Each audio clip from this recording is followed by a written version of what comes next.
اعوذ باللہ من الشیطان اللعین الرجیم بسم اللہ الرحمن الرحیم رب اشرح لی صدری ویسر لی امری واحلل عقدۃ من لسانی یفقہوا قولی ان اللہ وملائکتہ یصلون علی النبی یا ایھا الذین آمنوا صلوا علیہ وسلموا تسلیما۔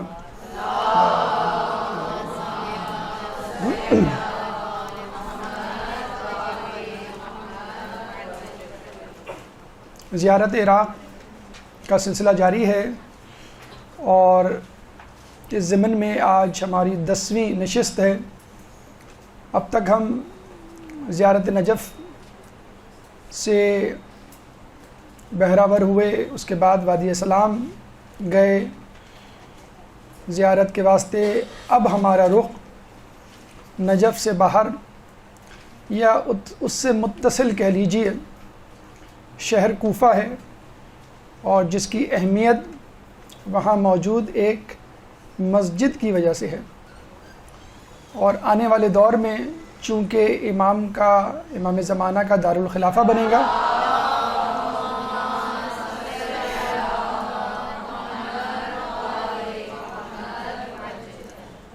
اس لیے اس شہر کی اہمیت و حیثیت دو چند ہو جاتی ہے، مسجد کوفہ کی وجہ سے اور خود امام کے دارالخلافہ بننے کی حیثیت میں۔ تو دیکھا جائے تو کوفہ دو حیثیتوں میں معروف ہے، اہمیت کا حامل ہے۔ ایک تو خود شہر کوفہ اور دوسرا مسجد کوفہ۔ چنانچہ ضروری ہے کہ شہر کوفہ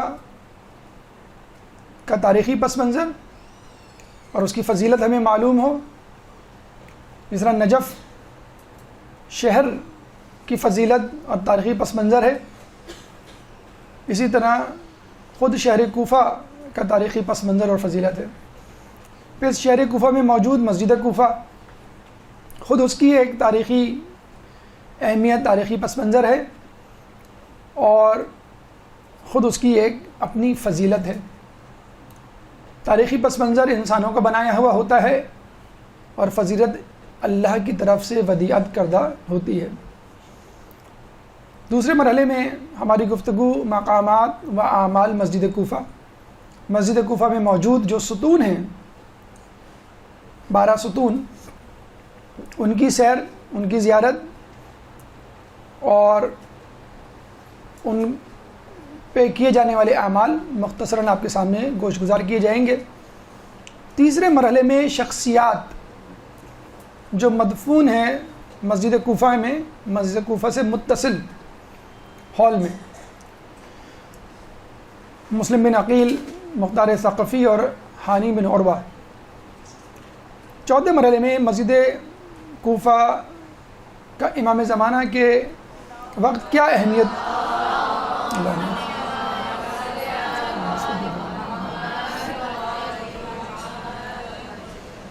چنانچہ ان مراحل سے گزرتے ہوئے انشاءاللہ ہم شہر کوفہ، مسجد کوفہ، زیارات کوفہ اور اس کی سعادتوں سے بہرمند ہو پائیں گے۔ حصہ اول شہر کوفہ و مسجد کوفہ۔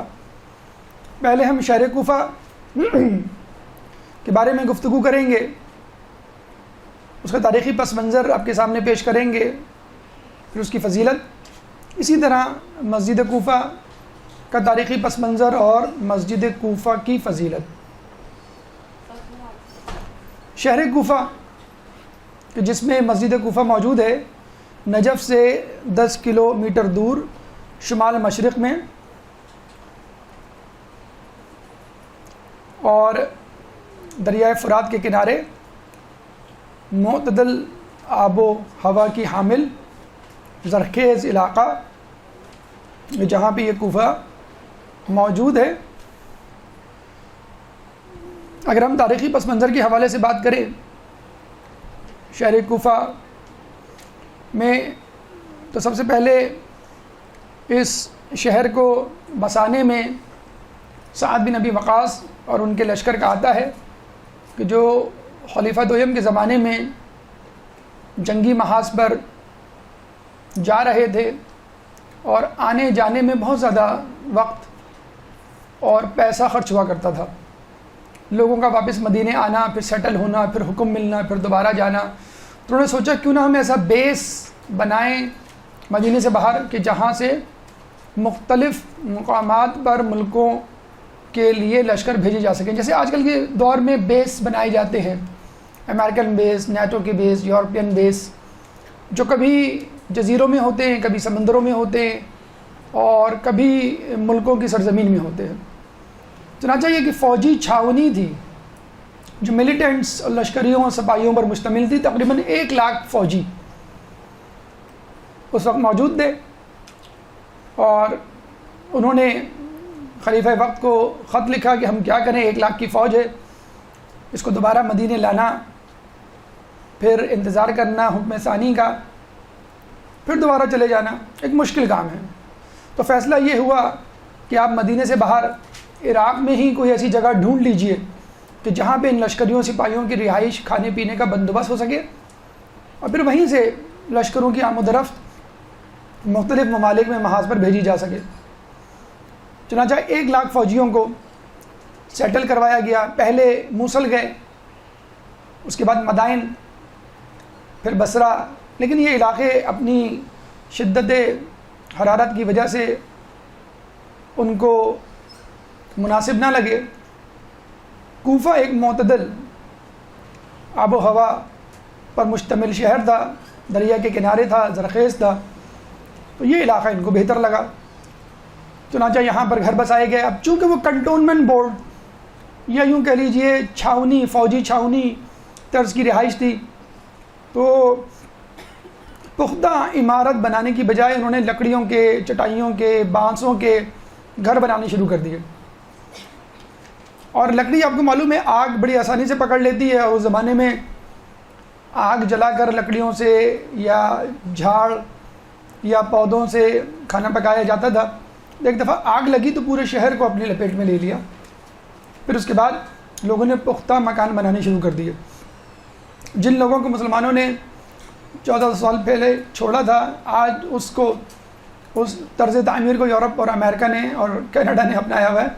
ابھی ہمارے ایک دوست کے گھر میں آگ لگی، پورا گھر جل کے خاکستار ہو گیا. ہم نے کہا کیسا نازک اور کمزور گھر تھا کہ پورا گھر جل گیا. تو انہوں نے بتایا کہ یہاں پہ گھر جو ہے لکڑی کے ہوتے ہیں، دروازے کھڑکیاں لکڑی کے ہوتے ہیں، اور در و دیوار سیمنٹ کے نہیں ہوتے بلکہ ہارڈ بورڈ کے ہوتے ہیں، جو ہمارے یہاں ٹیبلز وغیرہ میں یوز ہوتے ہیں، فرنیچر میں یوز ہوتے ہیں، ہارڈ بورڈ. اور 2 ہارڈ بورڈ کے درمیان بھوسا بھرا ہوا ہوتا ہے. اگر آگ لگی تو گھر فوراً لپیٹ میں آ جاتا ہے. اس لیے وہاں پہ ہلکی سی بھاپ یا دھواں بھی ہو تو فوراً الارم بج جاتا ہے فائر کا. بہرحال جب یہ آتش زدگی ہوئی تو پھر لوگوں نے پختہ مکانات شہر کوفہ میں بنانے شروع کر دیے. یہ پہلی آباد کاری تھی، یہ پہلی رہائشی جسے کہتے ہیں منصوبہ بندی تھی جو اس وقت کی گئی. پھر خلیفہ سویم، پھر خلیفہ چہارم یعنی ہمارے امام امیر المومنین مولائے کائنات حضرت علی ابن ابی طالب اللہم صلی علی محمد و محمد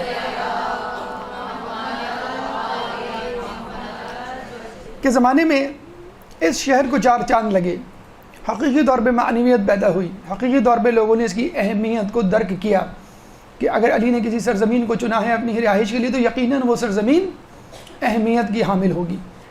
تو مولا علی جب یہاں پر آئے تو اس کو اپنا دارالخلافہ بنایا، مسجد کوفہ کو اپنا مسکن بنایا، عبادت کا مرکز بنایا، اور درس و تدریس کا سلسلہ انہوں نے یہیں سے شروع کیا. اگر ہم فضیلت کی بات کریں اور سورہ 3 پڑھیں تو والتین والزیتون وطور سینین وہذا البلد الامین آیات کو پڑھتے ہوئے اس شہر کی فضیلت آشکار ہوگی. ویسے تو 3 انجیر کو کہتے ہیں، زیتون یعنی زیتون کا درخت جسے ہم تیل نکالتے ہیں، طور سینین طور سینا جس پہ موسیٰ علیہ السلام نے اللہ سے کلام کیا، بلد الامین یعنی مکہ معظمہ. لیکن روایتوں میں 3 اور زیتون کی دوسری تشریحات بھی وارد ہوئی ہیں. 3 کا مطلب ہے مدینہ منورہ اور زیتون کا مطلب ہے بیت المقدس. طور سینین کا مطلب ہے کوفہ، کیونکہ طور سینا پہاڑ تھا جو نجف اشرف میں تھا. موسیٰ علیہ السلام نے جب کلام کیا، دیکھنے کا ارادہ تمنا ظاہر کی، تجلی ہوئی اور وہ پہاڑ ریزہ ریزہ ہو گیا اور وہاں پہ سطح ارتفاع بن گئی، فلیٹ سرفیس بن گئی. اس کے بعد وہ پہاڑ نظر نہیں آیا. نجف کی ریت میں تبدیل ہو گیا، کوفہ کے کنکر اور بجری میں تبدیل ہو گیا. اس لیے کوفہ جو عربی میں لفظ استعمال کیا جاتا ہے وہ کنکر اور بجری کے لیے، اور غالباً اس لیے کہ وہ پہاڑ کنکر اور بجری میں تبدیل ہو گیا. ہم نے آپ کو بتلایا تھا جب آپ حرم سے نکلتے ہیں تو صفا یمانی ایک مقام تھا جہاں پر مقام امیر المومنین بھی تھا، اسی جگہ جس کا دوسرا نام. تو ہم نے بتلایا تھا یہ وہ جگہ تھی جہاں پہ امیر المومنین آ کے رسول اللہ تعالیٰ سے کلام کیا کرتے تھے، اور یہی وہ جگہ تھی جہاں موسیٰ نے کلام کیا تھا. تو طور سنین کوفہ کو کہتے ہیں. اچھا یہ بات یاد رکھ لیجئے، بہت ساری فضیلتیں آپ نجف اشرف کے لیے سنیں گی جس کا مصداق کوفہ ہوگا. بہت ساری فضیلتیں اشارے کنایے کوفہ کے لیے سنیں گے جس کا مصداق نجف ہوگا، کیونکہ نجف کو پشت کوفہ کہا جاتا ہے، ظہر کوفہ کہا جاتا ہے، یعنی اس کی پیٹھ، کوفے کی پیٹھ. تو ایک زمانے میں نجف اور کوفہ ایک ہی شہر گردانا جاتا ہے، ٹوین سٹیز آپ کہہ لیجئے. نجف کی اب اہمیت اور زیارت کی وجہ سے آمد و رفت زیادہ ہو گئی ہے، تو کوفہ کی وہ رونق نہیں رہی جو پہلے تھی. زائرین کی حد تک ہے، لیکن علمی مراکز اور سیاسی جو محور ہے وہ نجف کے گرد گرد گھومتا ہے. لیکن انشاءاللہ جب امام زمانہ آئیں گے تو یہ کوفہ اور حیثیت اور اہمیت اختیار کر جائے گا. اس کے بعد احادیث کی طرف چلتے ہیں اور ان فضائل کا، ان بابرکت چیزوں کا مشاہدہ کرتے ہیں کہ جو ان روایاتوں میں وارد ہوئیں. اس مسجد کوفہ کے حوالے سے کہا یہ جاتا ہے کہ دنیا میں 4 اہم ترین مقامات ہیں: بیت اللہ، مسجد نبوی، بیت المقدس اور مسجد کوفہ.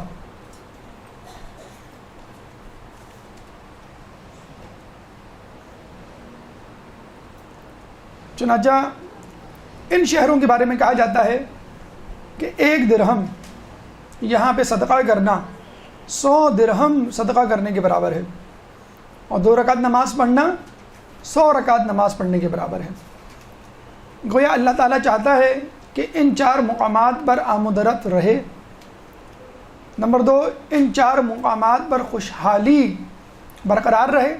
جتنا لوگ یہاں پہ خرچہ کریں گے اتنا ہی زیادہ یہاں کے لوگ خوشحال ہوں گے، اور اتنا ہی زیادہ جو ہے لوگ یہاں پر رہائش اختیار کریں گے، آمد و رفت رکھیں گے، تاکہ لوگوں کی توجہ آنے والے ایام کی طرف مرکوز رہے کہ جب یہ شہر کوفہ مرکز ہوگا تمام امیدوں کا اور تمام خوشحالی کا اور ترقی کا.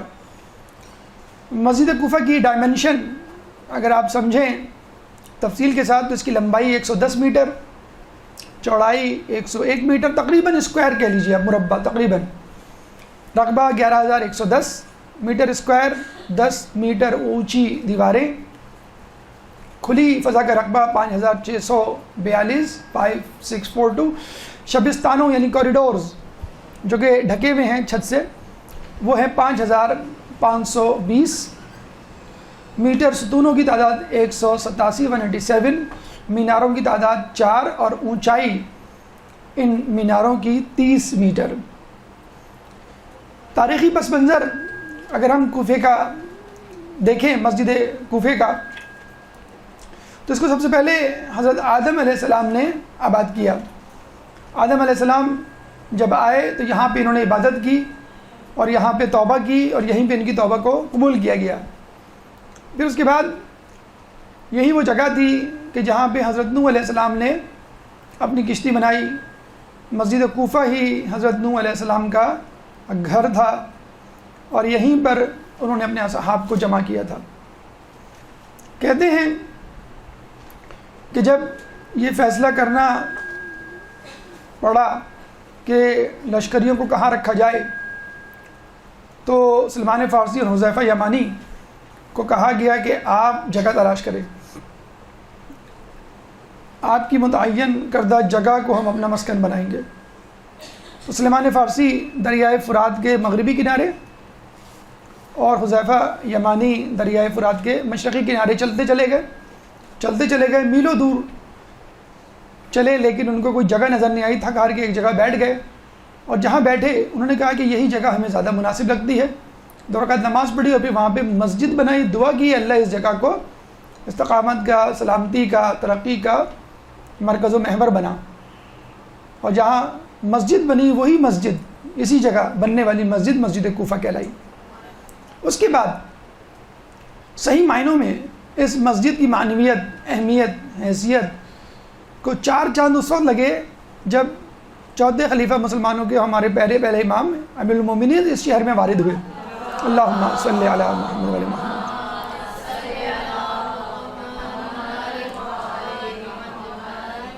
کہتے ہیں کہ مولا علی نے شہر کوفہ میں داخل ہوتے ہوئے سب سے پہلے مسجد کوفہ کا رخ کیا، دارالامارہ نہیں گئے، کسی مشہور شخصیت کے گھر نہیں گئے، بلکہ سب سے پہلے مسجد کوفہ گئے، وہاں جا کے سب سے پہلے لوگوں کو خطبہ دیا، اور اس کے بعد مولا علی کا روزمرہ کا معمول بن گیا کہ یہیں نماز پڑھتے، یہیں خطبات دیتے اور یہیں تدریس میں مشغول رہتے، یہیں پہ صرف و نحو کی ابتدائی قوانین مدون ہوئے، اور آپ نے اکثر صرف و نحو کی کتابوں میں جو قوانین پڑھے ہوں گے اس میں اکثر یہ جملہ لکھا ہوتا ہے، کوفیوں کے مطابق نحو کا اصول یہ ہے، یا بصریوں کے مطابق ان کا اصول یہ ہے۔ بس یہ 2 گروہ ہیں خصوصی طور پہ عربی گرامر اور نحو میں۔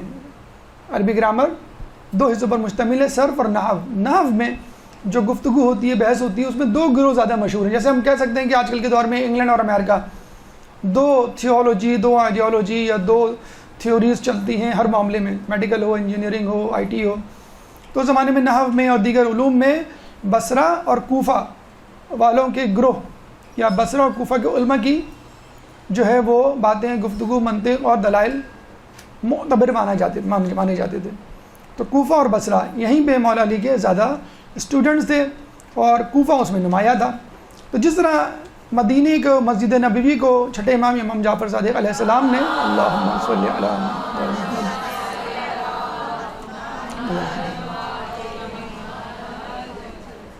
اپنا مسکن محور بنایا تھا، اس طرح مولا علی نے مسجد کوفہ کو اپنا مرکز اور محور بنایا تھا، اور یہیں پہ باقاعدہ ایک مدرسہ قائم کیا تھا، اور یہیں پہ جناب عبداللہ بن عباس، میثم بن تمار، کمیل بن زیاد، مشہور مولا کے ماننے والے جو ہے وہ آیا کرتے تھے۔ فضیلت مسجد کوفہ کی اگر ہم بیان کریں، امام علی کی نظر میں ایک طویل حدیث میں جس کا خلاصہ، جس کا مفہوم کچھ یوں ہے کہ مولا فرماتے ہیں کہ کوفہ والوں، اللہ نے تم کو ایک ایسی مسجد دی ہے جو کسی کو نہیں دی۔ یہ آدم علیہ السلام، الیاس علیہ السلام، خضر علیہ السلام، نوح علیہ السلام، ابراہیم علیہ السلام کا مسکن اور مصلی ہے، اور گویا میں دیکھ رہا ہوں کہ یہ مسجد 2 کپڑوں میں قیامت کے دن ان مومنین کی شفاعت کروا رہی ہوگی کہ جو اس مسجد میں نماز پڑھیں گے۔ اللہم صلی علی محمد و علی محمد۔ اور میں دیکھ رہا ہوں کہ حجر اسود کو اس مسجد میں نصب کیا جائے گا۔ پھر مولا فرماتے ہیں کہ کوئی شخص ایسا نہیں جو اس مسجد میں آئے اور آنے کے بعد اس مسجد کی محبت میں گرفتار نہ ہو جائے۔ اور پھر مولا فرماتے ہیں کہ کوئی ایسا شخص نہیں، اگر لوگوں کو معلوم ہو جائے کہ اس مسجد کی کیا فضیلت ہے تو گھٹنوں کے بل آئیں گے، لوگوں کو معلوم ہو جائے تو برف پہ گھسٹتے ہوئے اس مسجد میں داخل ہوں گے، اتنی زیادہ فضیلت ہے اس مسجد کی۔ تو مولا کی فضیلت اس لحاظ سے بھی اہمیت ہے کہ یہ مسجد نہ صرف یہ کہ پہلے امام کی نور نظر تھی، منظور نظر تھی، بلکہ ہمارے آخری امام کی بھی منظور نظر ہوگی۔ اللہم صلی علی محمد۔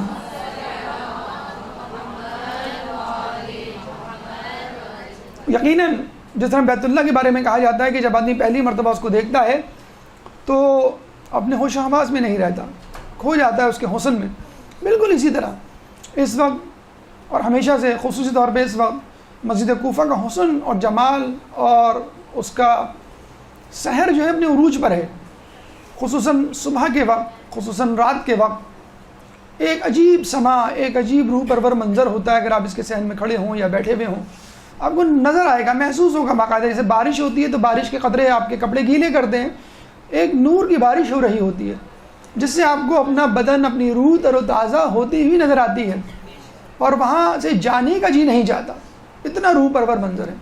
کہتے ہیں کہ 4 قصر، 4 محلات جنت کے ایسے ہیں جو دنیا میں موجود ہیں، بصورت بیت اللہ، بصورت مسجد نبوی، بصورت بیت المقدس، اور بصورت مسجد کوفہ۔ یہ جنت کے محلات ہیں۔ مسجد کوفہ کو فرشتوں کی سجدہ گاہ، مصلی گاہ، عبادت گاہ کہا گیا ہے۔ آدم علیہ السلام کی پیدائش سے پہلے اگر پوچھا جائے کہ فرشتے کس سرزمین پہ، کس مکان پہ، کس جگہ پہ عبادت کیا کرتے تھے، تو وہ یہی عبادت گاہ تھی، یہی جگہ تھی جہاں فرشتے عبادت کیا کرتے تھے۔ اور جب کہا گیا فرشتوں کو کہ سجدہ کرو، تو فرشتوں نے اسی سرزمین پہ سجدہ کیا۔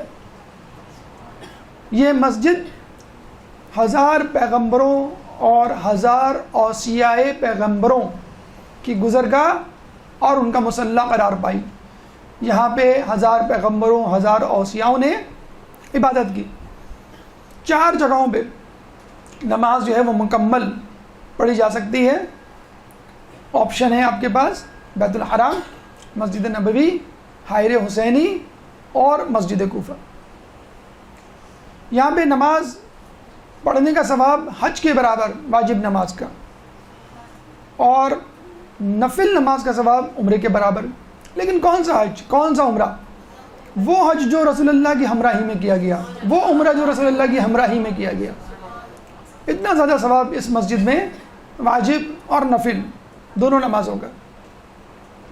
ایک نماز فرادہ نماز 70 نمازوں کے برابر، اور اس مسجد میں نمازیں پڑھی جانے والی دیگر مساجد میں پڑھی جانے والی نمازوں سے 1000 گنا زیادہ۔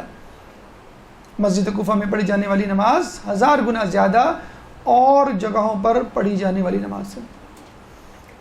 جس طرح بیت اللہ کو اللہ کا حرم کہا جاتا ہے، جس طرح مسجد نبوی کو رسول اللہ کا حرم کہا جاتا ہے، اسی طرح کوفے کو، مسجد کوفہ کو امیر المومنین کا حرم کہا جاتا ہے۔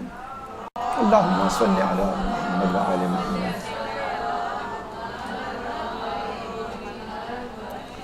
1000 انبیاء، 1000 اوصیاء کی گزرگاہ اور مصلی عبادت گاہ، اسی طرح 370 انبیاء اور 600 اوصیاء کا جائے مدفن۔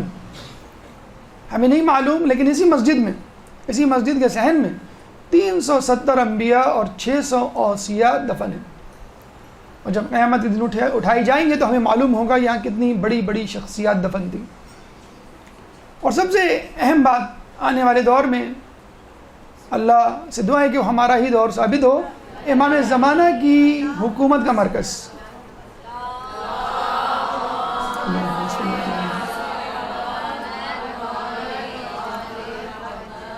جس طرح مولا علی اپنے زمانے میں مسجد کوفہ میں قضاوت کا عہدہ سنبھالے ہوئے تھے، لوگوں کے مسئلے مشکلات حل کیا کرتے تھے، اسی طرح امام زمانہ بھی اس مسجد میں لوگوں کے مسائل حل کریں گے۔ ایک دفعہ ہمارے 8ویں امام علی رضا علیہ السلام نے اللہم صلی علی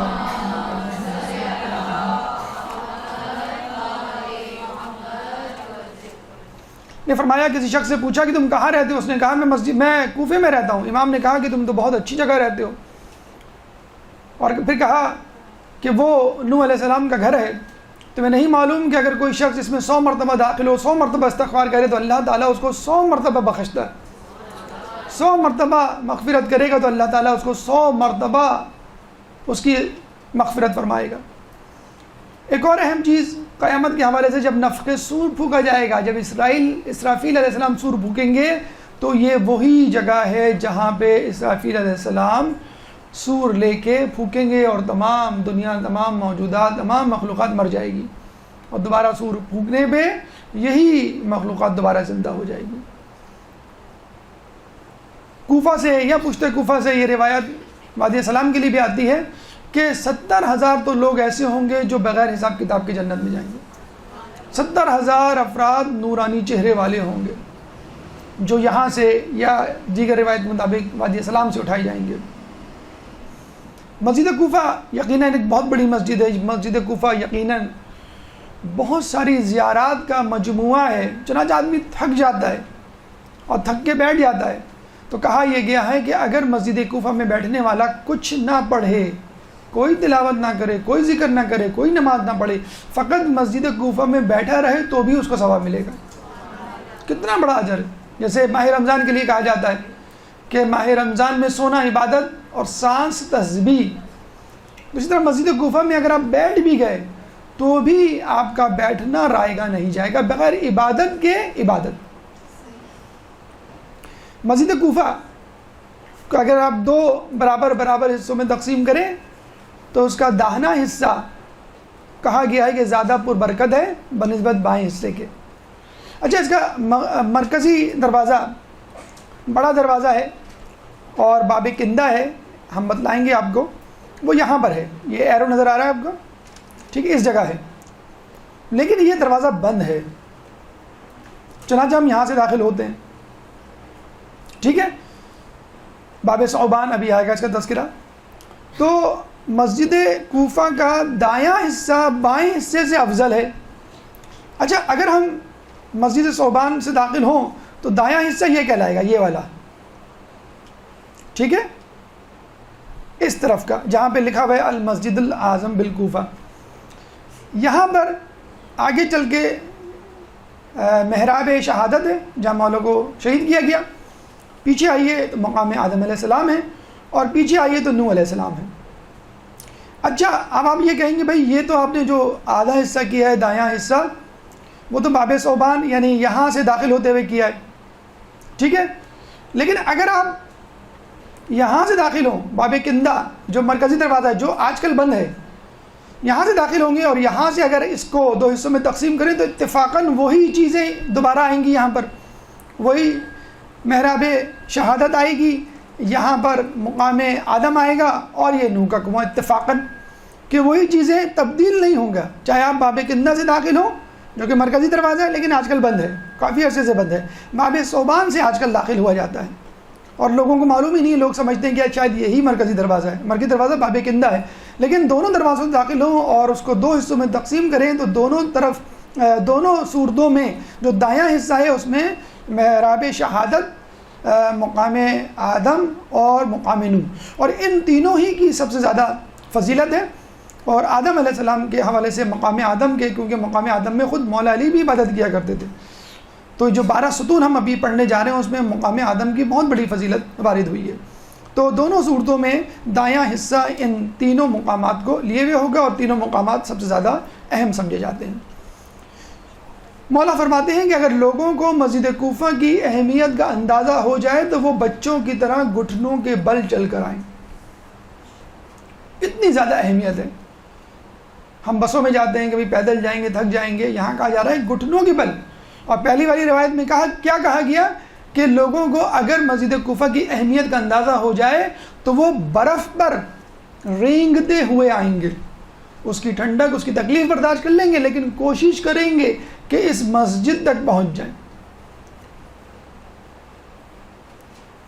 اب آئیے حصہ دویم کی طرف، مقامات و اعمال مسجد کوفہ۔ مسجد کوفہ کے جو اعمال ہیں سب سے زیادہ تھکا دینے والے اعمال ہیں، اور لوگ جب جاتے ہیں تو لگتا ہے جیسے حج پہ یا عمرے پہ غار حرا آپ جاتے ہیں تو واپس آ کے یا تو بیمار پڑ جاتے ہیں، کم از کم 1 دن تک بے ہوش ہو جاتے ہیں، سمجھتے ہیں کہ بس یہ چھوٹا سا پہاڑ ہوگا 2 گھنٹے میں واپس، 5 گھنٹے لگ جاتے ہیں اترنے چڑھنے میں۔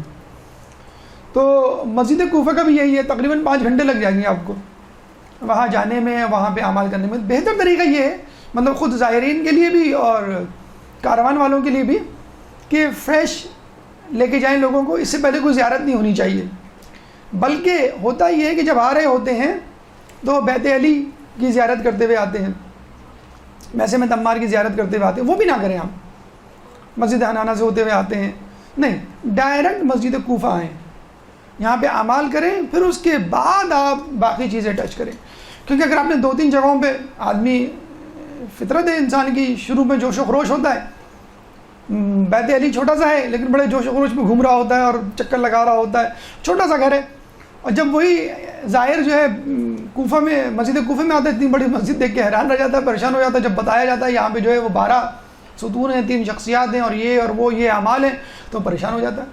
اب لوگوں کی سستی کاہلی کا یہ حال ہو گیا ہے کہ کاروان والے بتلا دیتے ہیں انگلی سے، یہ مقام نوح ہے، یہ مقام ابراہیم، یہ وہ ہے، کیا کریں بس یہیں بیٹھ جاؤ ہم اعمال کروا دیں گے۔ وہاں پہ کسی کو ہائر کر لیتے ہیں عربی کو، یا خود کاروان میں مولانا صاحب وہ جلدی جلدی ساری دعائیں ایک ہی جگہ سارے اعمال کر لیتے ہیں، تو بہرحال وہ روحانیت نہیں رہتی، وہ استفادہ آپ نہیں کر سکتے۔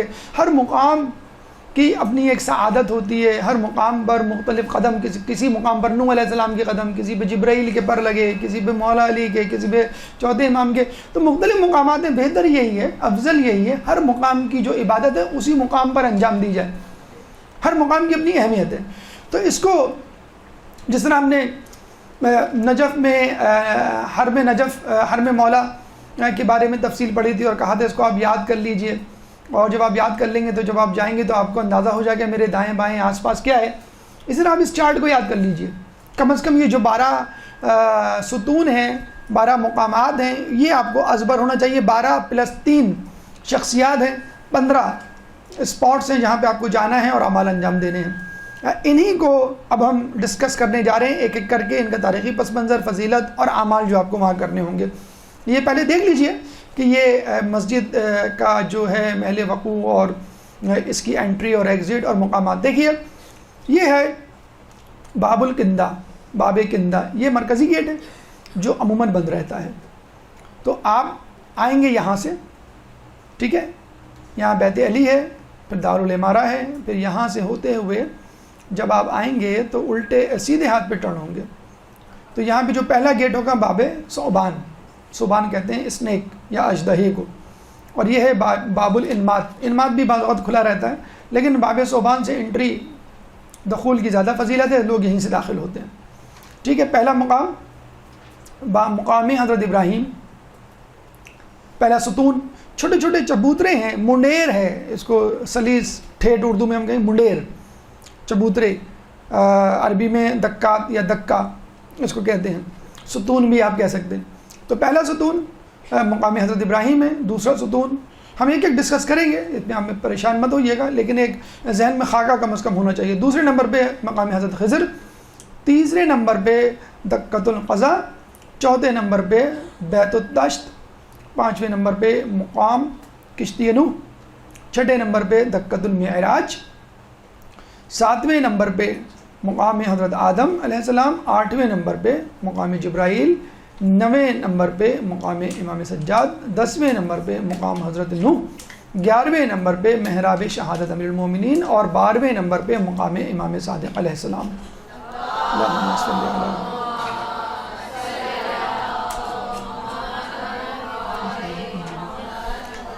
جب ہم 12ویں امام پہ مقام امام صادق پر اپنی زیارات، اپنے اعمال مکمل کر لیں گے تو پھر 2 دروازے ہیں، باب سدرہ، باب الرحمہ، یہ اندرونی دروازے ہیں۔ 3 دروازے تو باہر سے آنے والوں کے لیے ہیں، باب الکندہ جو بند ہے، باب الثعبان جو زیادہ قابل استعمال ہے، باب الانمات جو کم استعمال ہوتا ہے۔ یہ اندرونی دروازے ہیں، باب سدہ، باب رحمہ۔ یہ دراصل جو 3 شخصیات یہاں دفن ہیں، مسلم بن عقیل، مختار ثقفی اور حارث بن عروہ، ان کے روزوں کی طرف جانے کے لیے ہیں۔ اور یہ 3 شخصیات ہیں، یہ 3 اسپاٹس ہیں، 3 زیارات ہیں جو آپ کو ان 12 ستونوں کے بعد انجام دینی ہیں۔ اگر آپ تھوڑا سا تفصیل میں جانا چاہیں اور ہمت و حوصلہ پکڑیں تو ہم ان دروازوں کی بھی شناسائی کروا دیں جو عموماً بند ہیں یا لوگوں کو معلوم نہیں ہے۔ تو جیسے ہم نے کہا کہ 3 بیرونی دروازے ہیں، 2 اندرونی دروازے ہیں، تو ان دروازوں کے نام بھی مختلف زمانوں میں مختلف تھے۔ در حجت، در کندہ کو کہا جاتا ہے، در ثعبانی تھا، در انمات یا باب انمات کو در رحمت بھی کہا جاتا تھا ایک زمانے میں، یہ پرانے نام ہیں۔ باب سدہ، باب رحمہ، باب سدہ کو در اشتر اور باب رحمہ کو در ازدی بھی کہا جاتا تھا۔ اچھا، اگر آپ چاہتے ہیں ہانی بن عروہ، یہ ہانی بن عروہ کا روضہ ہے، باہر سے کھڑے ہوئے ہیں آپ اور آپ کو چاہیے صرف ہانی بن عروہ کی زیارت، تو آپ در مراد پہ آ جائیں اور یہاں سے داخل ہو کر ہانی بن عروہ کی زیارت کر کے واپس نکل آئیں۔ اگر آپ چاہتے ہیں مسلم بن عقیل کی زیارت کرنا تو در سوعہ وہاں سے داخل ہوں، ڈائریکٹ مسلم بن عقیل کی زیارت کریں اور مختار ثقفی کی بھی زیارت کر لیں۔ اور اگر آپ چاہتے ہیں ان تینوں کی زیارت کریں تو ایک بیرونی دروازہ ہے در عقیل، جو کہ آپ کہہ سکتے ہیں کہ باب کندہ کے تقریباً اپوزٹ میں ہے در عقیل، یہاں پہ داخل ہو، پہلے سیدھے ہاتھ پہ مڑ کے ہانی بن عروہ کی زیارت کریں، پھر الٹے ہاتھ پہ در حمیدہ سے داخل ہو کر مسلم بن عقیل اور مختار ثقفی کی زیارت کریں۔ لیکن ان تمام دروازوں کی جسے کہتے ہیں کہ کنفیوژن میں پڑھنے سے بہتر یہ ہے کہ باب ثعبان کو یاد رکھیں۔ ایگزیکٹلی آپ کا یہ روڈ ہوگا جو محسن تمار سے آپ آئیں گے بیت علی اور دارالعمارہ، اور اس کے بعد یہ وہ پلیٹ فارم یا فٹ پاتھ ہوگا کہ جہاں سے آپ پیدل چلتے ہوئے آئیں گے، یہاں پہ جوتے چپل موبائل وغیرہ رکھنے کے لیے اسٹالز ہوں گے، اور یہاں پہ آ کے آپ سیدھے ہاتھ پہ مڑ جائیں گے۔ جیسے سیدھے ہاتھ پہ مڑیں گے جو پہلا دروازہ تھا ثعبان، یہاں پہ سب سے زیادہ ہجوم ہوتا ہے، اسی سے آپ اندر جائیں گے اور عموماً اسی سے آپ واپس نکلتے ہیں۔ ویسے تو 3 دروازے یہ ہیں، 1 2 3 دروازے یہ ہیں، اگر ہم داخلی دروازوں کو ملا لیں 3 دروازے یہ ہیں، 9 یا 10 دروازے ہیں تقریباً، لیکن در ثعبان بس جو ہے سب سے امپورٹنٹ ہے۔ روایتوں میں بھی آیا ہے کہ یہیں سے داخل ہو، باقاعدہ دعا ہے یہیں سے داخل ہونے کی، جیسے ہم نے کہا تھا کہ باب ذہب، باب کبیر مولا کے حرم میں داخل ہونے کے لیے وہاں سے آپ انٹری دیں پائنتی کی طرف، اور پھر جو ہے جتنا بھی آپ کو مقامات کو دیکھنا ہے وہاں سے جائیں۔ تو باب ثعبان کو آپ یاد رکھیں، بس آپ کی ایک معلومات کے لیے، کیونکہ ہو سکتا ہے آئندہ آنے والے دنوں میں یہ جو باب کندہ ہے یہ کھل جائے، در عقیل ہے یا دیگر جو باب ہیں وہ کھل جائیں اور آپ کنفیوز ہوں۔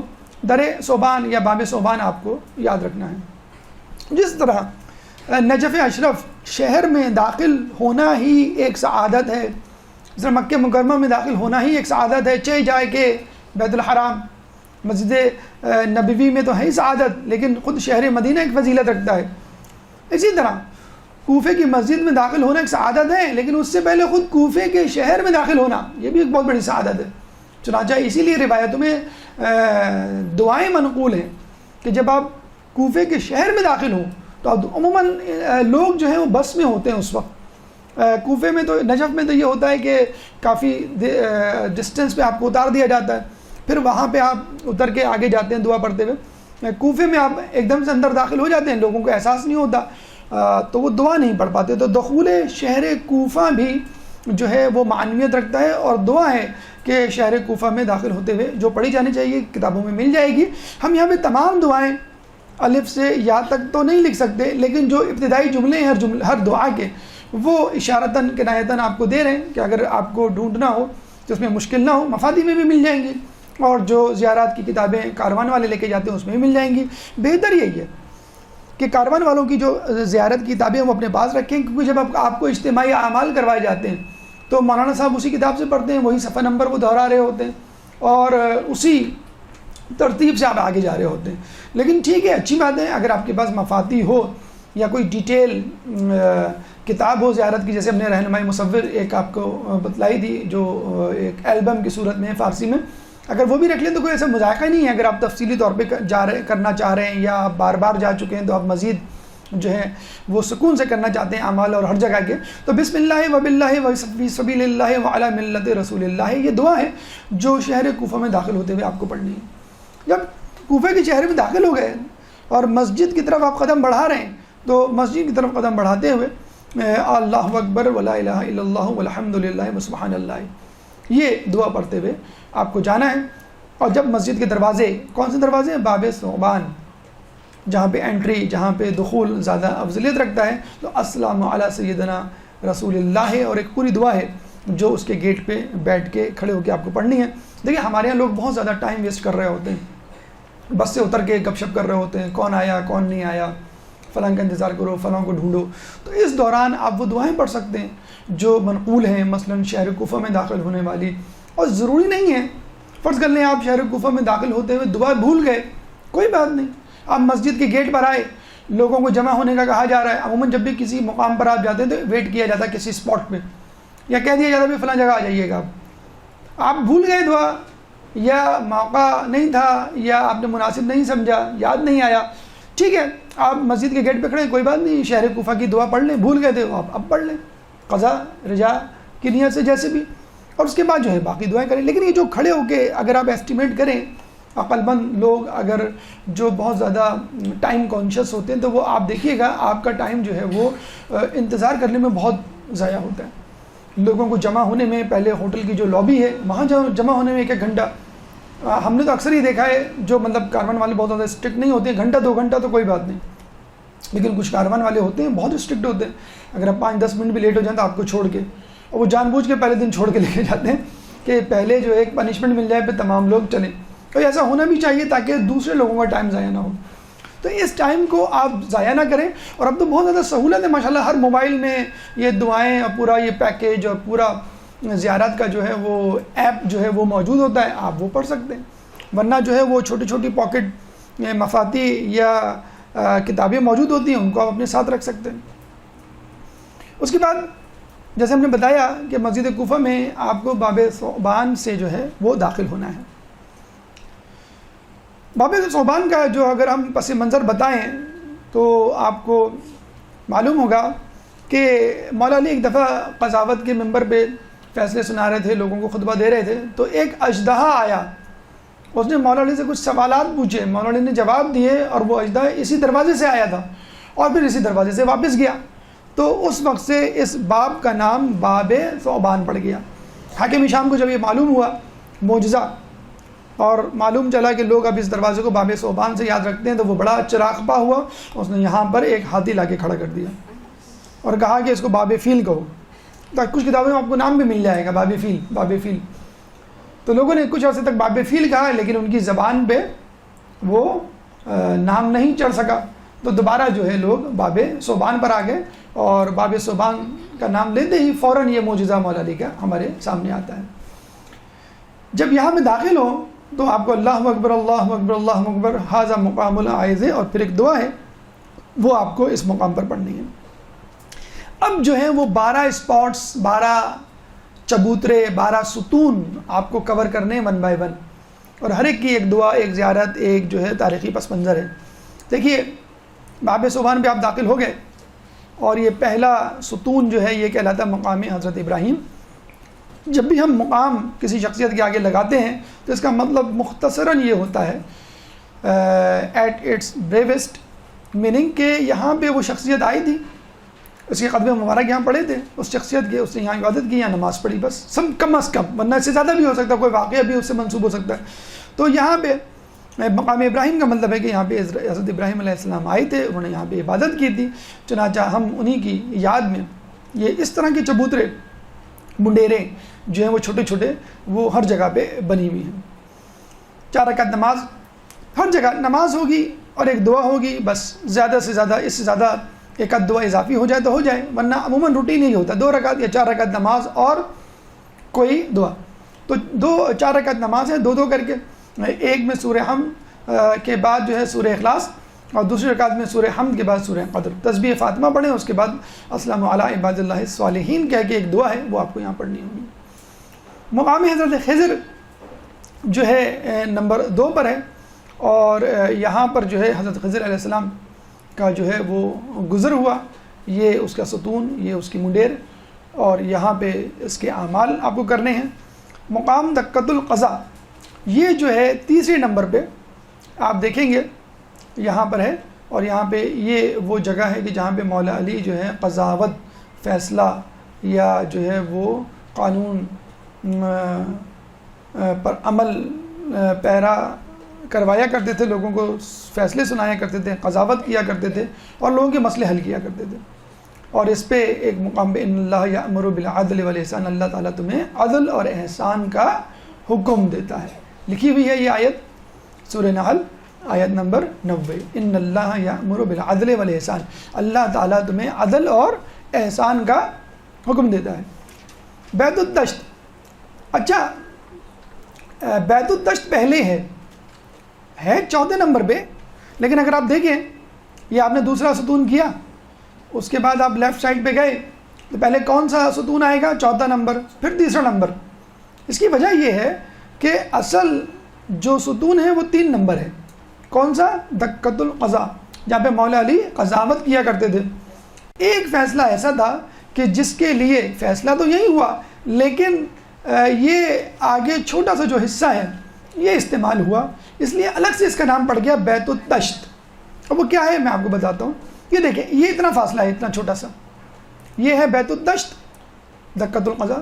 دکۃ القضا جو ہے تیسرے نمبر پہ، اور یہ اس سے پہلے بیت الدشت چوتھے نمبر پہ۔ تو آپ دکۃ القضا پہ پہلے آئیں گے، پھر بیت الدشت پہ آئیں گے، پیچھے کی طرف دوبارہ۔ اس کی ایک کہانی ہے، ایک عورت جس کو لوگوں نے حاملہ سمجھ لیا، کماری، اس کے بھائی اس کے قتل کے در پہ ہو گئے، اس کو مولا علی کے دربار میں لایا گیا قضاوت مسجد کوفہ میں۔ تو مولا علی نے ایک داعیہ کو بلایا، ایک پردہ لگایا، داعیہ کو اندر بھیجا۔ دائی نے کہا کہ ہاں یہ حاملہ ہے۔ تو مولا علی نے کہا کہ ایک تھال لے کر آؤ، اس میں کیچڑ رکھو اور اس میں اس کو بٹھاؤ۔ اور ایک روایت میں ملتا ہے کہ انہوں نے ہاتھ بڑھایا، شام سے برف کا ٹکڑا لیا اور اس تھال میں ڈالا۔ مطلب دونوں باتیں منقول ہیں۔ اس عورت کو اس جگہ بٹھایا گیا، جب بٹھایا گیا تو تھوڑی دیر بعد اس کیچڑ کی بو سے اس کے جسم سے ایک جونک جو بہت بڑی تھی باہر آئی۔ تو پتہ یہ چلا یہ جونک اس کے جسم میں کیڑا کہتے ہیں جونک کو، جو کہ خون چوستی ہے اور بڑی ہو جاتی ہے۔ وہ عورت کبھی کسی دریا میں نہر میں گئی ہوگی، وہ جونک اس کے جسم میں داخل ہوئی ہوگی، خون چوس کے وہ بڑی ہوئی معدے میں یا آنت میں، وہ اتنی بڑی ہو گئی کہ وہ عورت حاملہ لگنے لگی اور لوگ اس کو مارنے کے لیے دوڑے۔ تو مولا علی بہرحال جانتے تھے اس کے پیٹ میں بچہ نہیں بلکہ جونک ہے۔ تو وہ جونک باہر آئی تو لوگوں کو پتہ چلا کہ یہ عورت حاملہ نہیں تھی اور اس پہ تہمت جو ہے وہ غلط لگائی گئی تھی۔ پھر مولا علی کی اس قضاوت، اس فیصلے کی وجہ سے اس عورت کی جو ہے جان بچی۔ یہ بیت الدشت ہے اور یہ دکۃ القضا ہے۔ اللہم صلی علی محمد وعلی محمد۔ مولا علی نے اپنے زمانے میں بھی اور اپنے سے پہلے خلفاء کے زمانے میں بھی بہت سارے ایسے لوگ ہیں جن کو سنسار ہونے سے، قتل ہونے سے، سزا ہونے سے بچایا ہے، کہ لوگوں کو نہیں معلوم تھا اور جلد بازی میں فیصلہ کرنے جا رہے تھے۔ لوگوں کو مولا علی کو پتہ چلتا تو وہ بتلاتے، بعض اوقات خود آگے کہتے کہ اس کا فیصلہ یہ نہیں یہ ہے۔ بہرحال یہاں پہ 2 رکعت نماز ہے تسبیح فاطمہ کے ساتھ، پھر اس کے بعد اللہم انی ذخرت توحیدی ایک دعا ہے، وہ یہاں پہ پڑھی جاتی ہے۔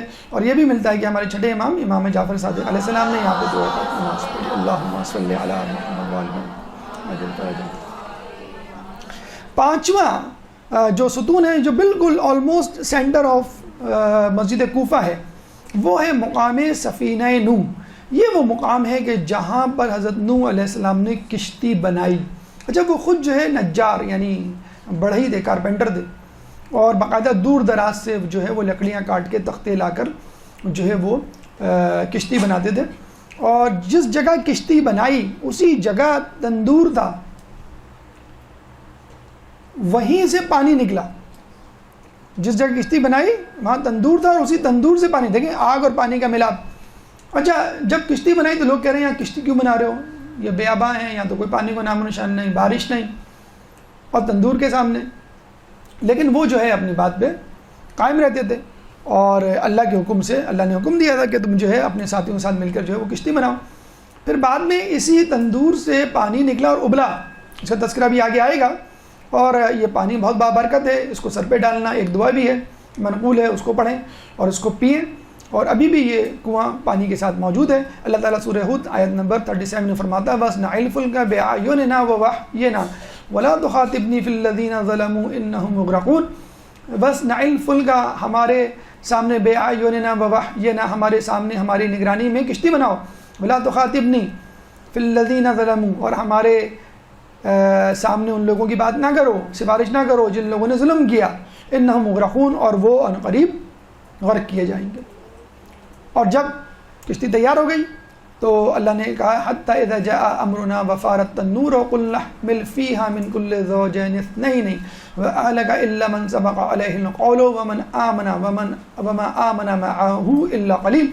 حتی اذا جاء امرنا، حتیٰ کہ ہمارا امر آ گیا، حکم آ گیا، وفارت تنور، اور تندور سے فوارہ پھوٹ پڑا قل نحمل فیہا من کل زوجین اثنین، بس تم دو جانور لے کے اس میں سوار ہو جاؤ، وَأَهْلَكَ إِلَّا مَنْ سَبَقَ عَلَيْهِ الْقَوْلُ، اور اپنے اہل عیال کو بھی لے لو، لیکن ان لوگوں کو نہیں لینا کہ جن کے بارے میں ہم حکم دے چکے، یعنی ان کو غرق ہونا ہے، وَمَنْ آمَنَ، اور ان کو بھی لے لو، وَمَا آمَنَ، جو لوگ تم پر ایمان لائے، مَعَهُ إِلَّا قَلِيلٌ، اور جو تمہارے ساتھ ہیں ایمان لائے وہ بہت ہی قلیل ہیں۔ اچھا، اس کشتی کے بارے میں ایک دلچسپ وہ بھی سنا دیں واقعہ کہ لوگوں نے جب مذاق اڑانا شروع کیا تو تنگ کرنا بھی شروع کیا۔ اب نوح علیہ السلام اور ان کے جو اصحاب تھے وہ کشتی بنایا کرتے تھے۔ اب یہ لوگ کیا کرتے تھے، رات میں یا صبح فجر سے پہلے اس میں جا کے نجاست کر دیا کرتے تھے۔ یعنی پہلے زمانے میں ہم یہ جو بیت الخلاء تھے وہ گھروں سے بہت دور ہوتے تھے، تو لوگوں نے اپنے گھروں کو چھوڑ کر یہاں پر اس کو بیت الخلاء بنا دیا، کشتی کو، اور وہ پوری کشتی جو ہے جس طرح ہمارے یہاں کراچی میں وہ گٹر بولتے ہیں بارشوں میں، وہ بالکل لبالب بھر گئی۔ آپ اندازہ لگا سکتے ہیں کبھی کموڈ یا WC بھرا ہو کیسا تعفن، کیسی بدبو آ رہی ہوتی ہے، اس طرح لبالب بھر گیا وہ۔ اب نوح علیہ السلام ان کے ساتھی پریشان، کیا کریں، اچھا کشتی بھی بنا رہے ہیں اور اس کی بدبو اور اس کی بھپکے بھی سن رہے ہیں۔ تو اللہ تعالیٰ نے کہا کہ تم اپنا کام نہ چھوڑو۔ پھر کیا ہوا، وہاں پہ ایک بیماری پھیلی خارش کی، تمام لوگ خارش کی بیماری میں مبتلا ہو گئے۔ ایک آدمی جو خارش کی بیماری میں مبتلا وہاں گیا، وہی حرکت یعنی نجاست ڈالنے کے لیے، اور اس کا پیر پھسلا، وہ گر گیا۔ جیسی گرا نجاست اس کے کپڑوں پہ اور جسم پہ لگی، تو جسم پہ جہاں جہاں لگی، جیسے ہاتھ ہے وہاں پہ کپڑا نہیں ہوتا، گردن ہے، تو وہاں پہ خارش ختم ہو گئی۔ وہ بڑا خوش ہوا، اس نے جو ہے وہ کپڑے اتار کے جو ہے وہ ساری نجاست ملنی شروع کی۔ پھر گھر والوں کو آگے بتایا، پورے محلے کو بتایا کہ میں نے نجاست جہاں جہاں ملی وہاں پہ جیسے بیٹنوویٹ آئنمنٹ ہوتا ہے نا، پالیفیکس، تو وہ ساری نجاست خارش ختم ہو گئی۔ پورا شہر جو ہے جیسے سیل لگی ہو، بیٹنوویٹ اور پالیفیکس فری مل رہا ہے آپ کو۔ وہاں گئے، بالکل تالاب سمجھ کے اس میں چھلانگ لگا دیا، نہایا دھویا جو بھی ہے۔ دیکھیے یہ ہے انجام ان لوگوں کا جو دوسروں کا مذاق اڑاتے ہیں اور دوسروں کو تکلیف، خود جیسی کرنی ویسی بھرنی، ہم کہتے ہیں نا، جو دوسروں کے لیے گڑھا کھودتا ہے وہ تو اس میں گرتا ہے۔ پوری کشتی ایسی صاف ہو گئی کہ لوگ دیکھتے ہی رہ جائیں، بہت ہی فرسٹ کلاس، جیسے کہ چمچماتی ہوئی کہ کوئی ڈٹرجنٹ بھی جو ہے وہ ہارپک جو ہے وہ بھی کیا دھوئے گا۔ تو کشتی صاف ہو گئی اور بڑے مزے سے جو ہے، جیسے کہتے ہیں کہ نوح اور ان کے حواری دیکھ رہے تھے، جیسی وہ صفائی کر کے سب باہر نکلے، یہ سب جو ہے دو جانوروں کے ساتھ، جوڑوں کے ساتھ اندر آ گئے۔ اچھا، اس کی تصدیق جو ہے خود مولانا بھی کی ہے کہ یہی وہ جگہ ہے جہاں پہ نوح کا گھر تھا، یہی وہ جگہ ہے جہاں پہ کشتی بنی، یہی وہ جگہ ہے جہاں پر تنور سے فوارہ بلند ہوا پانی کا۔ یہاں 4 رکعت نماز ہے، مع تسبیح فاطمہ کے بعد تسبیح فاطمہ پڑھنی ہے، پھر اللہم صلی علی محمد و علی محمد وقض ایک دعا ہے۔ اس کے علاوہ ایک اور 2 رکعت نماز ہے، اللہم انی حللت، وہ دعا ہے جو اس کے بعد پڑھی جاتی ہے۔ ایک خاص نماز حاجات ہے جو اس جگہ پڑھی جاتی ہے، اگر کوئی آپ کی خاص حاجت ہو، کوئی خاص مسئلہ ہو، کوئی پریشانی ہو، تو یہاں پہ 4 رکعت نماز مع تسبیح فاطمہ کے اللہم انی اسألک یا من لا تراہ، اس دعا کا ابتدائی جملہ ہے جو آپ کو وہاں پڑھنا چاہیے۔ دکۃ المعراج، جب رسول اللہ معراج سے واپس آ رہے تھے تو جبریل نے بتایا کہ یہ وہ مقام ہے کہ جو کہ مولا علی کا مسکن قضاوت بنے گا۔ پھر انہیں مسجد کوفہ کی فضیلت بتائی تو رسول اللہ نے کہا کہ میں یہاں پر 2 رکعت نماز پڑھنا چاہتا ہوں۔ حالانکہ اگر ہم نماز آسمانوں کی سیر اور اس کے فاصلے کا تذکرہ کریں، کنسیڈر کریں اس کو، تو مکہ جو ہے 2 قدم پہ تو تھا، مدینہ مکہ 2 قدم پہ تو تھا، لیکن رسول اللہ نے کہا کہ نہیں، میں اس جگہ اتر کے 2 رکعت نماز پڑھوں گا، اور یہاں اترے، یہاں پہ 2 رکعت نماز انہوں نے پڑھی، اور اسی لیے لوگ بھی جو ہے یہاں پر آتے ہیں، عبادت کرتے ہیں اور 2 رکعت نماز پڑھتے ہیں۔ پہلی رکعت میں سورہ اخلاص، دوسری رکعت میں سورہ کافرون، اور اس کے بعد نماز تسبیح فاطمہ اللہم انت السلام، ایک دعا ہے اس کے بعد پڑھنی۔ مقام حضرت آدم 7ویں نمبر پہ، جیسے ہم نے بتایا یہ اہم ترین مقاموں میں شمار ہوتا ہے، کئی انبیاء کی عبادت کا مرکز و محور و مسلح۔ خود امیر المومنین کے بارے میں کہا جاتا ہے وہ اس مقام سے اس طرح لگ کے عبادت کیا کرتے تھے کہ ایک بکری کا بچہ بمشکل گزر سکے، اتنی محبت تھی انہیں جو ہے وہ اس مقام سے تھی۔ تو یہاں پر جب آدمی آئے، دیکھیں لوگ بالکل قریب ہو کے اس سے جو ہے وہ عبادت کرتے ہیں، یہاں پہ جو ہے عبادت کرنی چاہیے، اور اس کے لیے سورہ بقرہ آیت نمبر 37 میں اللہ فرماتا ہے فَتَلَقَّى آدَمُ مِن رَبِّهِ كَلِمَاتٍ فَتَابَ عَلَيْهِ إِنَّهُ هُوَ التَّوَّابُ الرَّحِيمُ،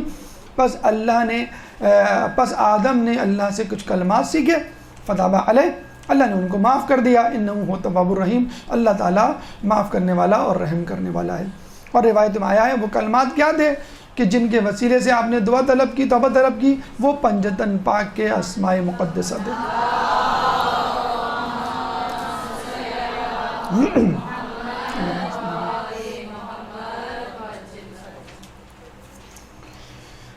اور جیسے ہم نے بتایا کہ یہ مقام ہے کہ جہاں پہ خود امام علی نے بھی نماز پڑھی، اسی وجہ سے اس کی حیثیت دو چند ہو جاتی ہے۔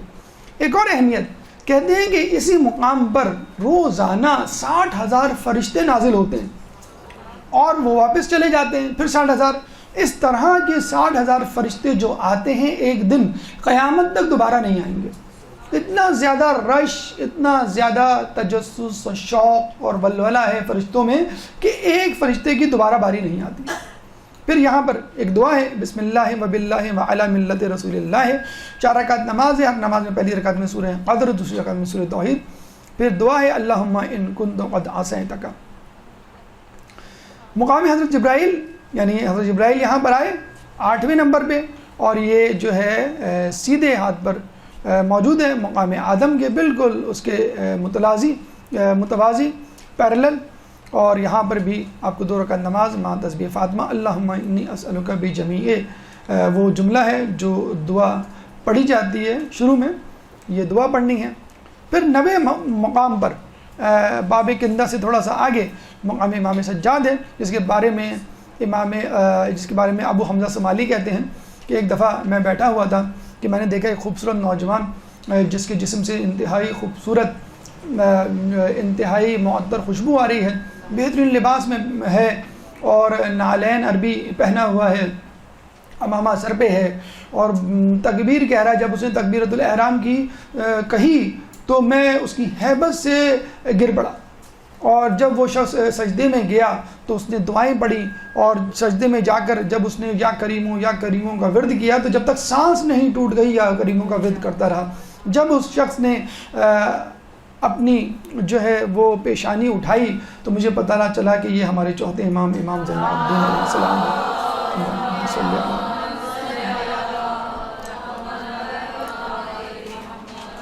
ابو حمزہ سمالی نے کہا کہ یا امام آپ یہاں کیوں آئے ہیں؟ تو امام نے فقط اتنا جواب دیا، میں اسی کام کے لیے آیا ہوں کہ جس میں تم نے مجھے ابھی مشغول دیکھا، فقط یہ نماز اور یہ زیارت یا یہ دعا پڑھنے کے لیے۔ 2 رکعت نماز تسبیح فاطمہ کے ساتھ پڑھیں، بسم اللہ الرحمن الرحیم، اللہم انی ذنوبی۔ اس بعد سجدے میں جائیں، سیدھا رخسار آپ سجدگاہ پہ رکھیں اور کہیں یا سیدی یا سیدی یا سیدی صلی علی محمد و آل محمد وغفر لی وغفر لی۔ مقام حضرت نوح، وہ تو کشتی کا مقام تھا، یہ مقام نوح جہاں پہ آپ نے عبادت کی، اور یہ بالکل مقام سجاد سے تھوڑا سا آگے ہے الٹے ہاتھ پہ، اور یہاں پر بھی نماز ہے۔ دیکھیں یہ جو دروازہ ہے باب کندہ سے آگے ایک اور، اس سے بالکل تھوڑا سا آگے 4 رکعت نماز تسبیح فاطمہ کے ساتھ اللہم صلی علی محمد و آل محمد وغدے، اور پھر 2 رکعت نماز اگر آپ پڑھنا چاہیں مزید تسبیح فاطمہ کے ساتھ اللہم انی حللت بساحتک۔ یہ ایک دعا ہے نماز حاجت، خصوصی طور پہ کچھ لوگ یہاں پہ پڑھتے ہیں 4 رکعت نماز حاجت کے طور پہ تسبیح فاطمہ، اللہم انی اسألک یا من لا تراہ، وہ دعا ہے جو یہاں پہ پڑھی جاتی ہے۔ اہم ترین مقام جو کہ کوفہ کی مسجد میں ایسا ہے جیسے انگوٹھی میں نگینہ، وہ ہے محراب شہادت امام علی۔ یہ وہ مقام ہے جہاں کے امام علی کو شہید کیا گیا، اور جس کی خبر جو ہے مولا رسول اللہ نے اس طرح دی کہ پہلے زمانے میں جو شقی ترین فرد تھا مقدار بن سلف تھا، جس نے صالح کی کوچے کاٹی تھی، اونٹنی کی ٹانگیں کاٹی تھی، اور آنے والے دور میں ایک شخص ہوگا جو شقی ترین ہوگا، وہی ہوگا کہ جو تمہاری داڑھی کو تمہارے خون سے رنگین کرے گا، اور وہ عبد الرحمن ابن ملجم تھا جس کو حاکم شام نے لالچ دے کے زہر میں بجھی تلوار تھما کر مولا کو قتل کے لیے بھیجا تھا، اور جب وہ کوفہ میں آیا تو یہاں پہ قطامہ کو دیکھ کر دیوانہ ہو گیا، اور قطامہ نے کہ جس کے گھر والوں کو مولا علی نے ایک جنگ میں قتل کیا تھا، قطامہ نے کہا کہ اگر تم مجھ سے شادی کرنا چاہتے ہو تو مولا علی کا سر میں مہر میں لوں گی، نعوذ باللہ۔ تو یہ دیکھیں نوجوانوں کے لیے ایک لمحہ فکریہ ہے کہ کس طرح نامحرموں کو دیکھنا، بد نظری کرنا انسان کے ایمان کو کھا جاتا ہے۔ اب اس کا ارادہ مصمم ہو گیا کہ ہاں اب تو میں قتل کروں گا، پیسے بھی ہیں اور دولت بھی ہے اور عورت بھی مجھے مل رہی ہے.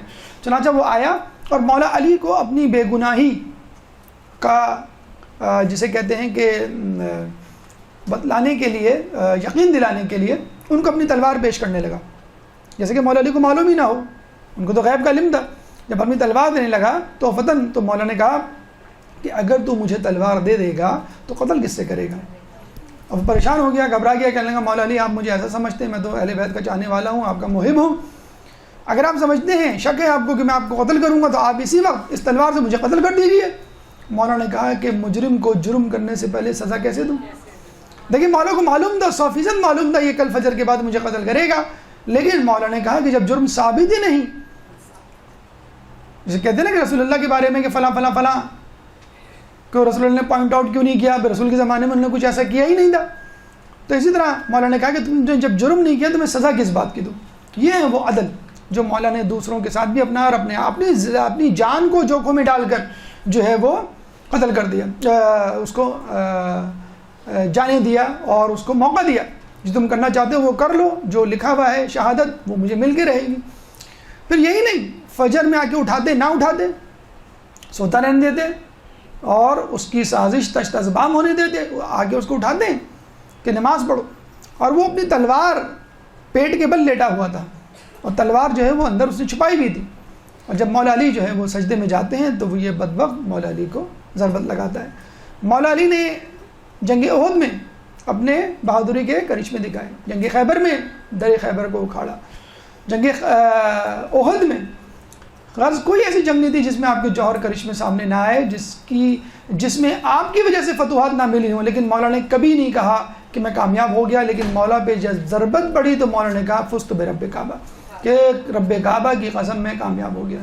اور پھر اس کے بعد مولا کی عدالت کے ساتھ مولا کا احسان دیکھیے کہ مولا جب رات میں بیماری کی حالت میں ضربت لگی ہوئی ہے 19 رمضان کے بعد، کیا کہتے ہیں کہ مجھے عبد الرحمن کے کرانے کی آواز آ رہی ہے، اس کی رسیاں جو ہے وہ ڈھیلی کر دو.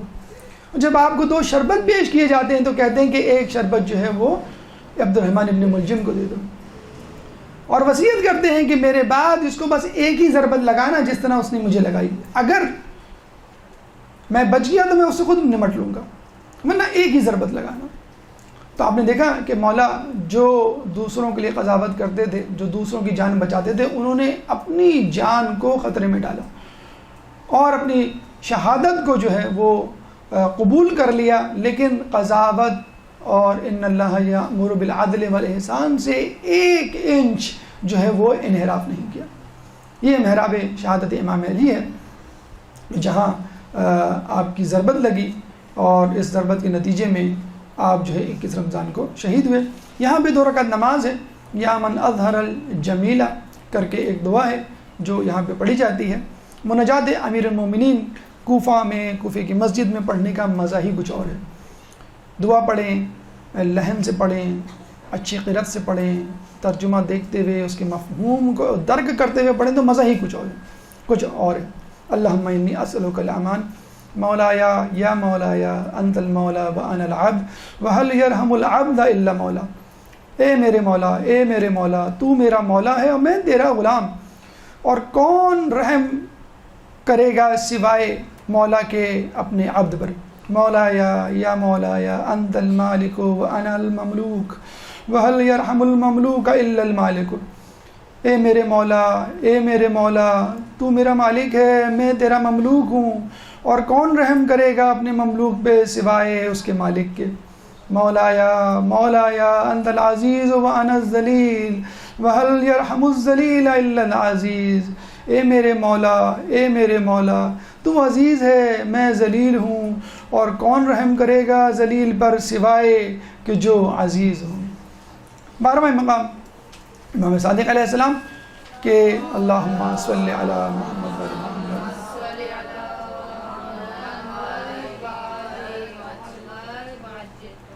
2 رکعت نماز تسبیح فاطمہ کے بعد یا صانع کل مصنوع دعا کا پہلا جملہ ہے جو اس کے بعد پڑھنی ہے. جو لوگ کوئی خاص حاجت یا مسئلہ یا ضرورت اپنے ذہن میں رکھتے ہیں اور بہت زیادہ شدت اختیار کیے ہوئے ہوتا ہے کوئی مسئلہ، تو ان کے لیے خصوصی طور پہ 2 رکعت نماز ہے جس میں 7 سورے ہیں ہر رکعت میں. سورہ حمد کے بعد سورہ فلق، سورہ ناس، سورہ اخلاص، سورہ کافرون، چاروں سورہ قل جسے کہتے ہیں چاروں قل، سورہ نصر، سورہ قدر اور سورہ اعلیٰ، یہ 3 اور 7 سورے ہیں ہر رکعت میں آپ کو پڑھنی ہے. سلام کے بعد تسبیح فاطمہ اور حاجت طلب کریں، انشاءاللہ اللہ تعالیٰ آپ کی حاجتوں کو برابر کرے گا. اس کے بعد تیسرے مرحلے پہ آپ جائیں گے شخصیات مدفون در مسجد کوفہ. 3 شخصیات ہیں. سب سے پرعظم شخصیت مسلم بن عقیل کی، سیدھے ہاتھ پہ مختار ثقفی اور الٹے ہاتھ پہ ہانی بن عروہ.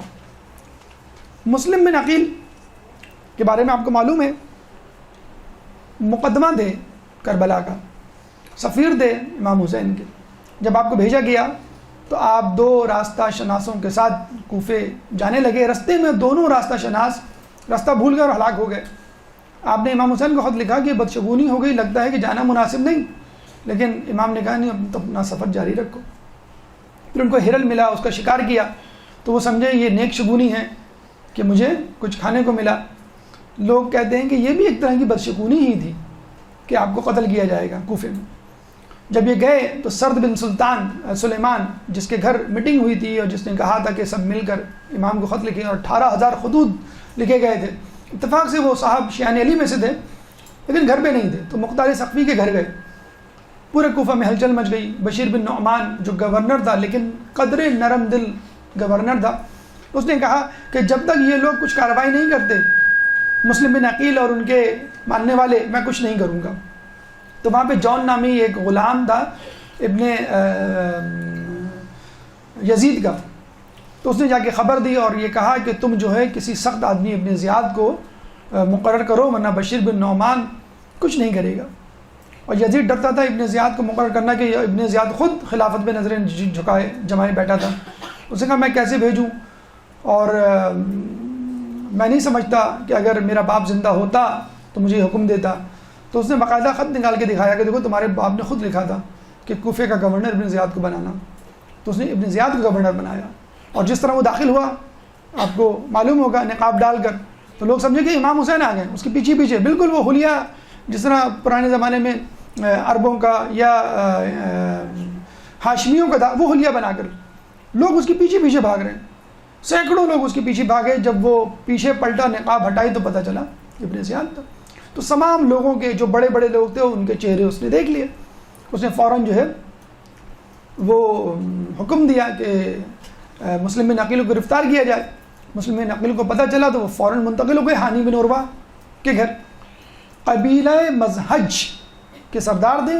12,000 سپاہی گارڈز ان کے ساتھ ساتھ چلا کرتے تھے حفاظت کے لیے. اتنی بڑی شخصیت تھے. تو ہانی بن عروہ کے گھر شفٹ ہوئے تو ابن زیاد نے ہانی بن عروہ کو بلایا کہ تم مجھے حوالے کرو. ہانی بن عروہ نے انکار کر دیا. ہانی بن عروہ کو اس نے قید کیا.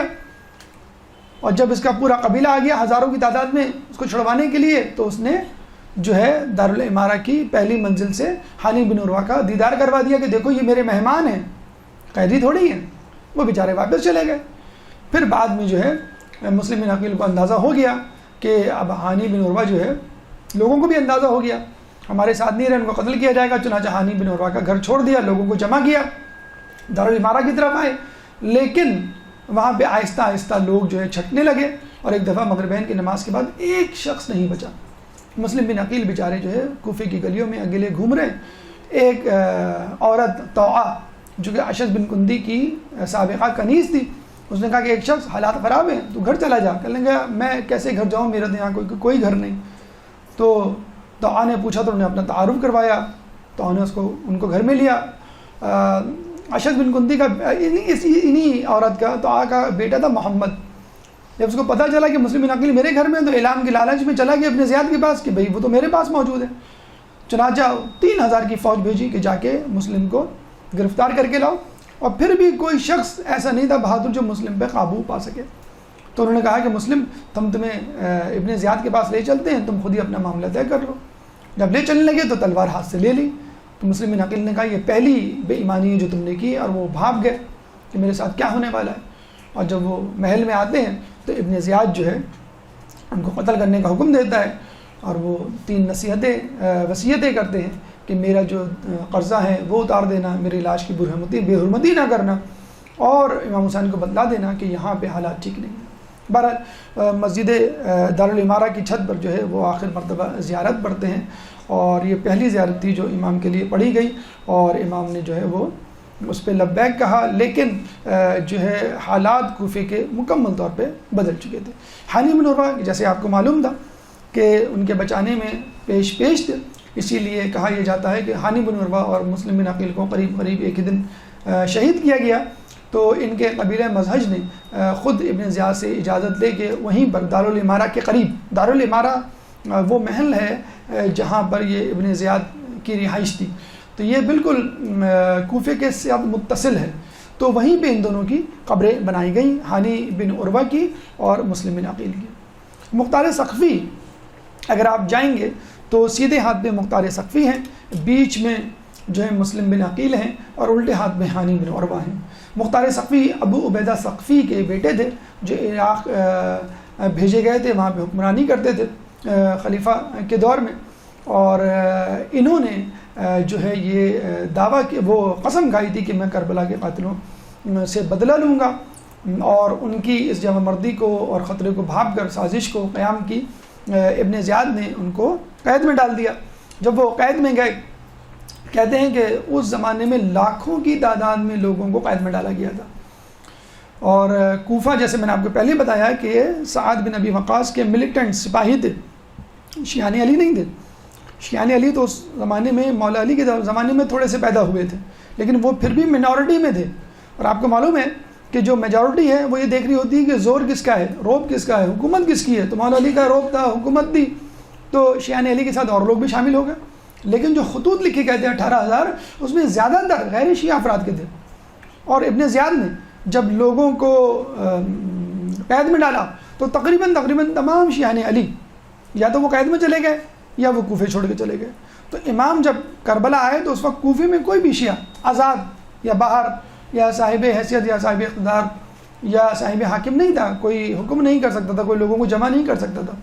تو یہ کہنا کہ شیعوں نے امام کو بلایا پھر ان کو قتل کیا یا کروایا، یہ انتہائی غلط ہے۔ امام جب آئے، پہلے بات تو یہ کہ کوفہ شیعوں کا شہر تھا ہی نہیں۔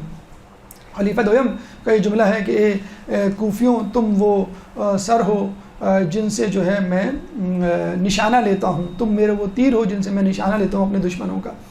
تو یہ سب جو ہے وہ مولا کے اہل بیت کے دشمنان میں سے تھے۔ جب مولا آئے تو کچھ ان کی تعداد میں اضافہ ہوا، مالک اشتر اور ان کے جیسے سلیمان بن سعد، ہانی بن عروہ اور دیگر افراد، لیکن زیادہ تر تعداد جو ہے وہ غیر شیعہ افراد کی رہی۔ مختار ثقفی میں نے ایک فرد کو، قاتلوں کو چن چن کے جو ہے وہ قتل کیا، حتیٰ کہ ابن زیاد عمر سعد کے سر جو ہے وہ چوتھے امام کو بھجوائے، اور یہ وہ دن تھا کہ چوتھے امام نے اپنے گھر والوں کو سوگ آگے بڑھانے کا کہا، اور جو ہے وہ سوگ ختم کیا گیا۔ پانچویں امام بھی کہا کرتے تھے کہ مختار کو برا بھلا نہ کہو، گالیاں نہ دو، یہ وہ شخص ہے جس نے ہمارا بدلہ لیا۔ خود مولا علی کے بارے میں کہا جاتا ہے کہ بچپن میں ایک دفعہ مختار کے سر پہ ہاتھ پھیرا کہ یہ وہ ہے کہ جو میرے حسین کے قاتلوں سے بدلہ لے گا۔ تو 3 امام کی گواہی اور 3 امام کی رضامندی جو ہے وہ مختار ثقفی کے ساتھ ہے، لیکن دشمنان اہل بیت مختار ثقفی کو ایک باغی قرار دیتے ہیں، لیکن ہمارے نزدیک یہ ایک ہیرو ہے اور ہمارے لیے ایک ایسٹ ہے، اور انہی کے بارے میں کہا جاتا ہے چند بہادروں جن کا نام لیا جاتا ہے کہ اگر یہ بہادر کربلا میں موجود ہوتے تو کربلا کا نقشہ بدلا ہوا تھا، اس میں ایک مختار ثقفی کا بھی نام لیا جاتا ہے۔ مزید کوفہ حصہ آخر میں چہارم میں امام زمانہ کے زمانے میں کیسی ہوگی، تو کہا یہ جاتا ہے کہ اتنی تعداد میں لوگ اس طرف رخ کریں گے کہ کھچا کھچ بھری ہوئی ہوگی۔ ابھی تو ہم نے آپ کو 5 دروازے دکھائیں، اس زمانے میں 1000 دروازے ہوں گے مسجد کوفہ کے۔ کتنی زیادہ وسعت حاصل ہو جائے گی کہ لوگ جو ہے کہتے ہیں ایک ایک ذرا چند گز زمین ہزاروں اشرفیوں کی بکے گی، یہ خود امام کا قول ہے۔ آپ کو ہم نے بتلایا تھا نجف سے لے کے فقط حر بن ریاحی کا جو مزار اقدس ہے، جو روضہ ہے، وہاں پہ جو سڑک بنائی گئی ہے اس وقت، اس سڑک کے دائیں بائیں پراپرٹی کی قیمت آسمانوں سے باتی کر رہی ہے۔ تو کوفہ میں گھر ملنا مشکل ہو جائے گا، کوفے کی ایک ایک زمین ایک ایک مکان چند گز زمین جو ہے وہ نہایت قیمتی شمار ہوگی۔ اس کے علاوہ یہ کہا جاتا ہے کہ کوفے کی حدود اتنی بڑھے گی کہ شہر حیرہ تک پہنچ جائے گی۔ شہر حیرہ کہاں ہے؟ نجف سے بھی تھوڑا سا آگے، اور حیرہ میں خود ایک مسجد بنائی جائے گی جو مسجد کوفہ کی طرح جو ہے وسیع ہوگی اور 500 دروازوں پر مشتمل ہوگی، اور یہ شہر جو ہے وہ حیرہ تک پہنچ جائے گا، اور مسجد کوفہ اس وقت بالکل ایک مرکزی حیثیت اختیار کر جائے گا کہ لوگ جو ہیں جوق در جوق خصوصی طور پہ شیعان علی جو ہے وہ یہاں پر آئیں گے۔ اس کے ساتھ ساتھ جس طرح رسول اللہ نے مسجد زرار اور منافقوں کی مسجدوں کو ڈھایا تھا، مسمار کیا تھا، خود امام زمانہ نامبارک مساجد جس میں سازشی گروہ اپنی سازش تیار کر رہے ہوں گے ان کو ڈھائیں گے۔ یہ وہ مسجد کوفہ اور مسجد کوفہ کے اندر کیے جانے والے اعمال اور مقامات آپ کے سامنے پیش کیے گئے۔ انشاءاللہ اگلے درس میں، اگلی نشست میں اطراف مسجد کوفہ، یعنی مسجد کوفہ کے اطراف میں خدیجہ بنت علی کا جیسے روضہ ہے، بیت علی خود ایک ہے، میثم تمار ہے، اور دارالعمارہ ہے، جو آس پاس جو زیارتیں غیر معروف زیارتیں جو مزید واضح ہو چکی ہیں ان کا انشاءاللہ تذکرہ کیا جائے گا۔ اللہ تعالیٰ سے دعا ہے کہ ہمیں زیارت عراق کی توفیق عطا فرما، ہمیں زیارت کے اصل مقاصد سے آگہی عطا فرما، اور ہمیں زیارت کے دوران ان تمام فرائض پر عمل کرنے کی توفیق عطا فرما جس طرح امام نے کہا۔ ہمیں مسجد کوفہ جانے کی توفیق عطا فرما، مسجد کوفہ میں اعمال کرنے کی توفیق عطا فرما، مسجد کوفہ کی سعادتوں سے بہرہ مند فرما، اہل بیت کی تعلیمات پر عمل کرنے کی توفیق عطا فرما، قیامت کے دن ہمیں ان کی شفاعت سے بہرہ مند فرما، امام کے ظہور میں تعجیل فرما، اور ہمیں ان کے انصار و اعوان میں شامل فرما۔ ربنا تقبل منا انک انت السمیع العلیم وتب علینا انک انت التواب الرحیم برحمتک یا ارحم الراحمین وصلی اللہ علی محمد وآلہ